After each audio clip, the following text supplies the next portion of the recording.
안녕하세요. 재테크일른 주선생입니다. 6.17 대책이 나온 지도 어느덧 20일이 지났습니다. 이번에 인천광역시의 경우 규제 이후 아파트값 상승률이 0.34%에서 0.07%로 급감을 했다고 발표하였으며, 규제 지역으로 지정된 대전 아파트값 상승률 역시 0.75%에서 0.05%로 급감을 했다고 합니다. 대내외 호재로 투기 수요가 상당히 몰렸던 충북, 청주 역시 0.35%에서 0.11%로 감소를 한 것으로 봐서는 규제 지역 지정은 확실히 지방 부동산 심리가 얼어붙는데 큰 효과가 있는 점은 틀림없는 것 같습니다. 서울의 경우 규제를 받은 지 상당히 오랜 시일이 지나면서 이 내성이 생겼기 때문에 더 이상 정책의 약발이 먹혀 들어가지 않는 것으로 보이고요. 지난 한 주는 정말 부동산 시장에서는 이 혼돈의 시기였다 라고 생각이 듭니다. 인국공 정규직 전환 논란과 부동산 정책 실패로 이 대통령 지지율이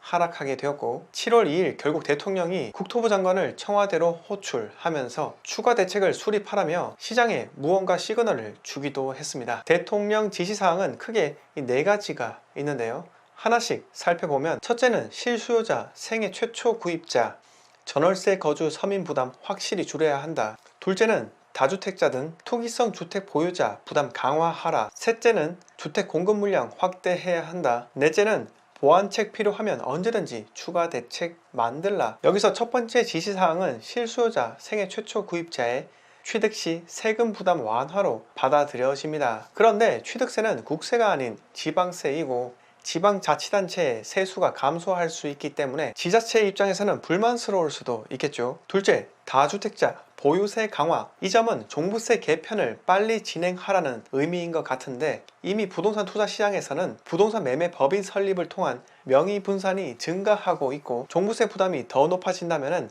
여러 법인들이 지분을 통해 나눠 갖는 신종 투자 방식도 급증할 것이라 생각이 듭니다. 자, 셋째, 주택 공급 물량 확대. 이 점은 10년이라는 세월이 걸리기 때문에 실질적인 공급 대책이라고는 할 수 없고요. 제 개인적으로는 지금 또다시 부동산 상승이 일어날까봐 막고 있는 민간 정비 사업을 규제 완화를 통해 신속하게 진행시키는 편이 좀 더 실효성이 있지 않을까 생각이 듭니다. 부동산 정책 실패에 따른 국민들의 불안감이 가중되자 결국 여당 대표가 사과를 했습니다. 국내 가계 유동성 규모가 1,500조 원을 넘어가는 상황이어서 금융 규제만으로는 부동산 안정에 한계가 있다고 정책 한계를 인정을 하면서 7월 임시국회에서 종부세법을 통과시키고 실수요를 위한 부동산 공급을 늘리겠다라고 여당이 앞장서겠다며 발언을 하기도 했습니다. 경제학을 처음 공부하다 보면 애덤 스미스의 국부론을 배우게 됩니다. 애덤 스미스는 개인의 이익을 추구하는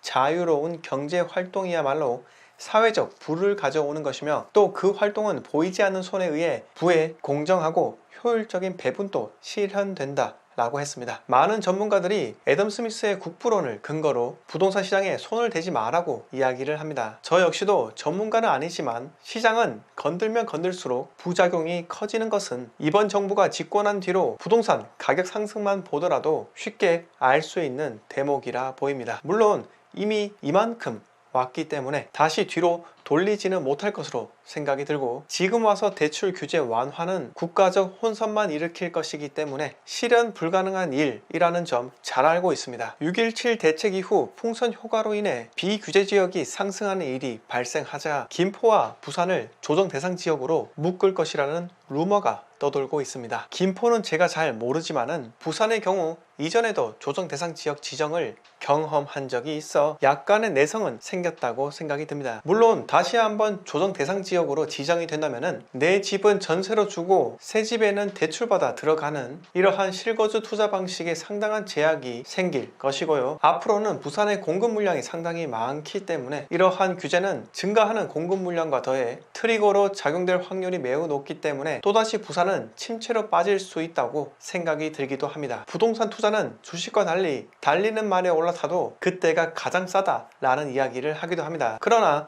역대급 유동장세로 인해 화폐 가치에 대한 개념이 무너진 현재, 즉 비싼지 싼지 분간조차 되지 않는 현 시점에 매수를 한다면 추세 반전이 되는 고점을 잡을 수도 있다 라고 생각이 들기도 합니다. 그래서 저는 부동산 투자 성공에 대해 무조건적인 찬양을 하며 매수를 하는 행동은 정말 위험하다고 생각을 합니다. 부동산 투자 시장에서 고수와 하수는 없지만 오직 투자를 하는 자 그리고 하지 않는 자가 있을 뿐이라고 말씀드린 적 있습니다. 제가 투자를 하는 자라는 표현으로 지칭하는 것은 무분별하게 사는 사람을 의미하는 것이 아닙니다. 저평가된 시점에 가치를 내다볼 줄 아는 본인의 매수 기준이 확고한 사람, 이러한 사람이 투자를 하는 자라고 생각을 합니다. 주변에 지금 재개발 투자에 들어가야 한다, 어디가 신고가 찍었으니 여기도 찍을 것이다, 지금 당장 매수를 해야 한다 라고 이야기하는 사람이 있습니다. 그런데 이렇게 말하는 사람은 제가 말씀드리는 투자를 하는 자가 아닌 그냥 부동산을 사는 사람일 가능성이 높습니다. 부디 조심하시기 바랍니다. 자, 그럼